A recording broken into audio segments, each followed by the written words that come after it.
in the is as a co-author also in this paper, and 24 pages out of 30 pages of the paper is just the author name. Okay, meaning that what I want to say here is numbers of author doesn't matter as long as you contribute. 24 pages daripada 9, only 9 pages become content. 24 lagi dah nama author. This brings to authorship uniqueness, because normally the authorship we give to contribution for substantial contribution, either concept, design, data acquisition, analysis or interpretation of data, drafting the article, final approval. We should give credit to where credit is due. But what happens is people like about two things. One is equals authorship, one is give authorship, we call it template.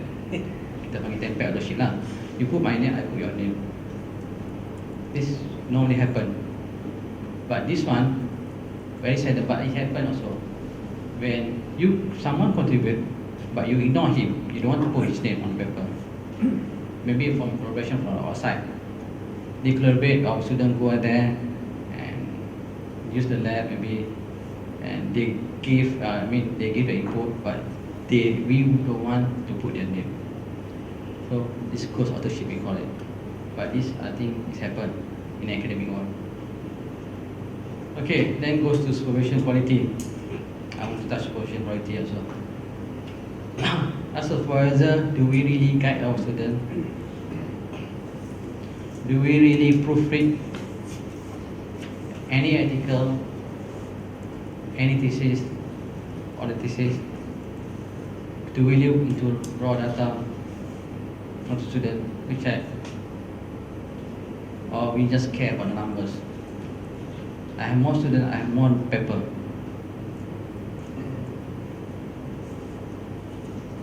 Corrected student quality, time-based evaluation. Cukup 3 tahun, finish.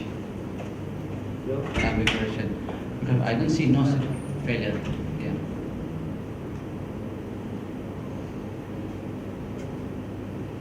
Again, because we want to have the numbers. Because now, even promotion like the S54, so they consider. So people will play with this one.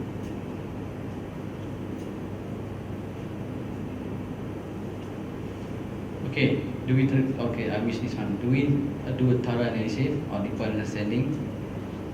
Because every as a supervisor, we need to have the student or even ourselves have to go to deeper on the analysis, relate back the theory, it's not just on the surface.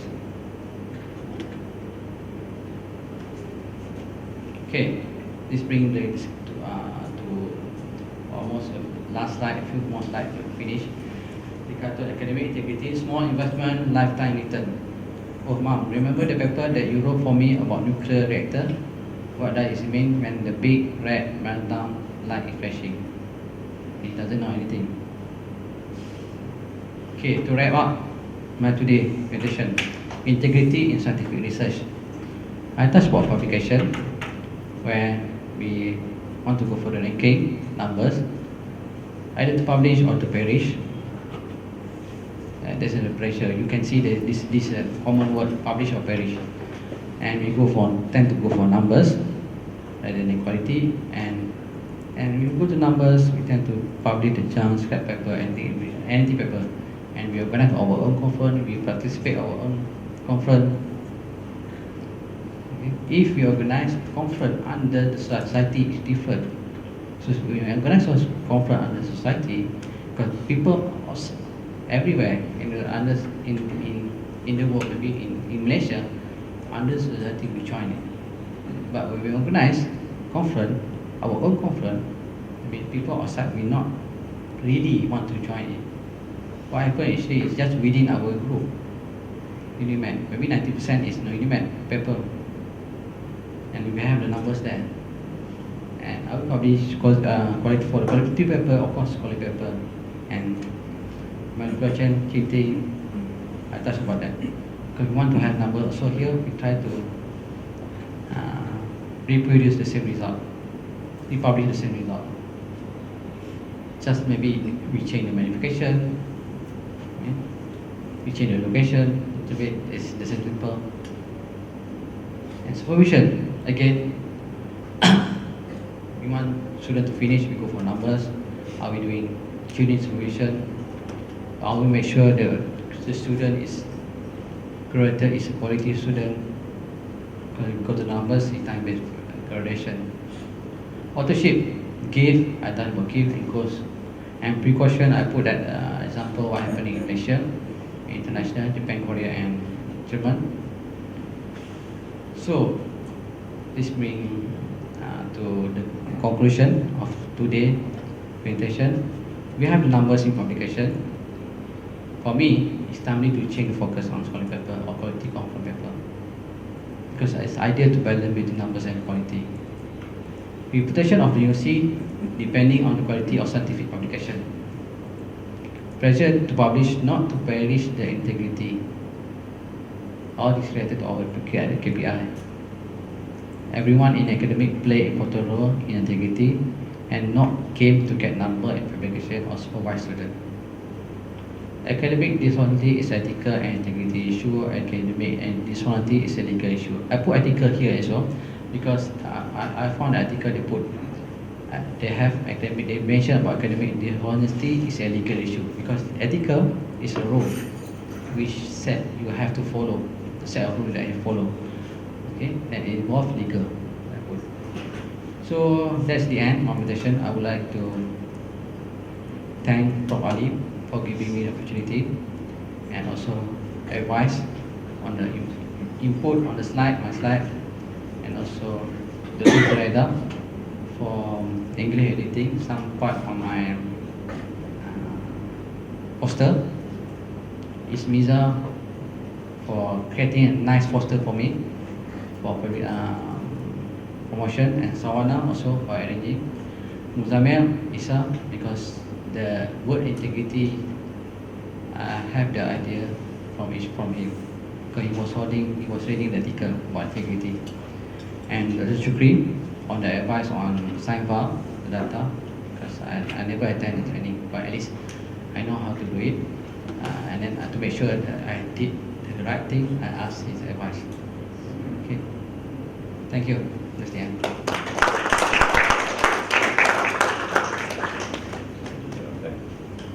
About 1 hour. Okay. Any question? You can ask me a question.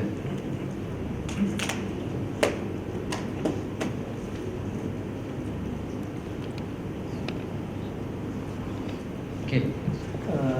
About ghost authorship. What if we put the names under the acknowledgement? At least we acknowledge some the guy. Is it okay or still? Depend for me. Depend on the weightage of his contribution. If you think that the weightage is high, better to put as authorship rather than put acknowledgement, because the acknowledgement doesn't give much impact. But again, of course, as a supervisor, normally we decide that.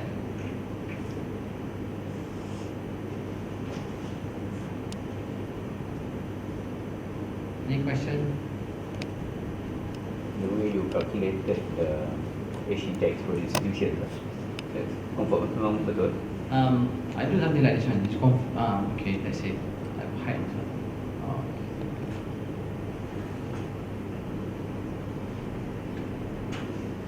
It's just like they calculate our H index. Okay, let's say this unit 34 paper number 34, we have 34 publication, 34 citation. And it's just like our H index calculation. The UMP, okay. Paper number 35, they have 36. Because this one is number 36, they only 35 publication citation. So we consider this one as a index. Accumulate for then. Yeah, accumulation of all. For this paper, let's say for this paper, renewable sugar from oil, we have 36 citation. Okay, then consider that I check. Okay, UMP, so that's how I calculate.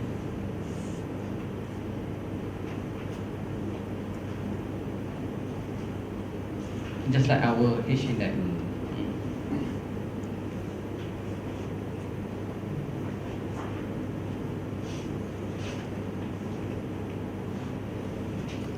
Okay, Tisha. Assalamualaikum warahmatullahi wabarakatuh. Thank you to my friend Dr. Khairuddin for a very good overview of what's going on. It's not a question per se, just throwing my opinion, probably points to ponder. I do agree that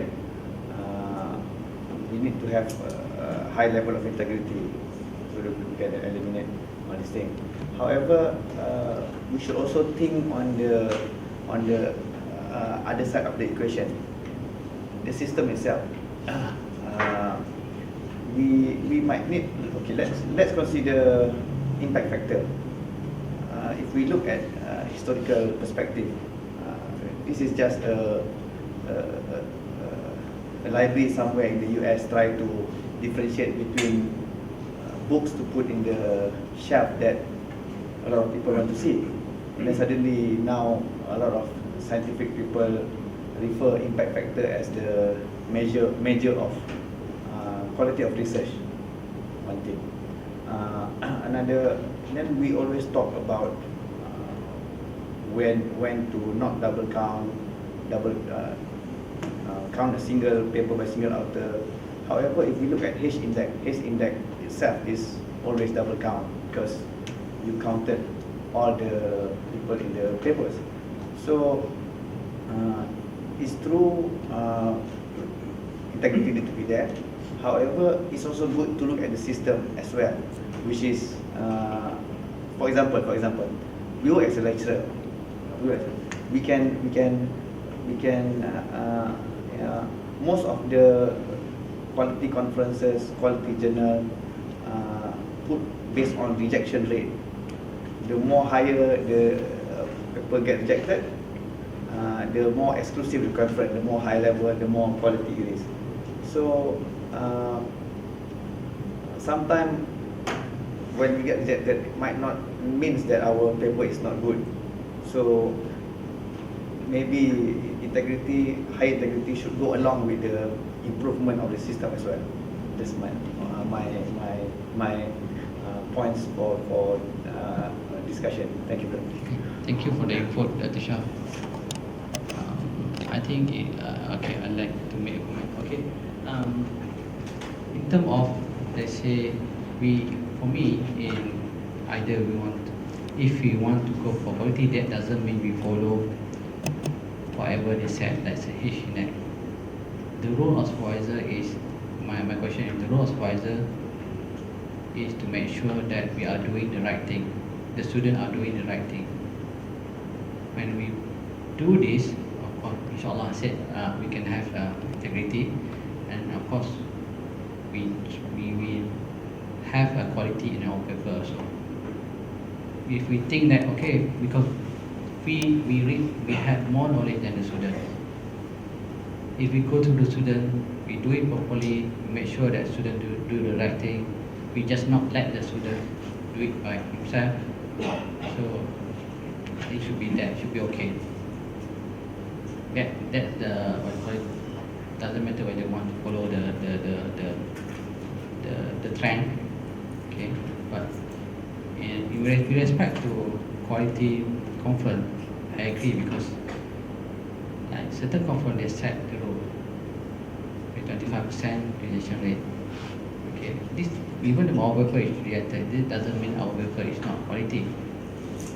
Okay, but what I want to point out is actually the self-organized conference where it's not under any organization. We organize, we participate. This normally is very low quality level. Like for only organized ACCS, it was very good actually because it was under organization. We organized that, but it was under organization ACCS, Asian Chemical Conference, something like chemical sensor, something like. We have participants from everywhere. and the big people in that organization came and joined us. That was last year. My idea is, if you want to organize a conference, let tag along with certain organization, not just stand alone.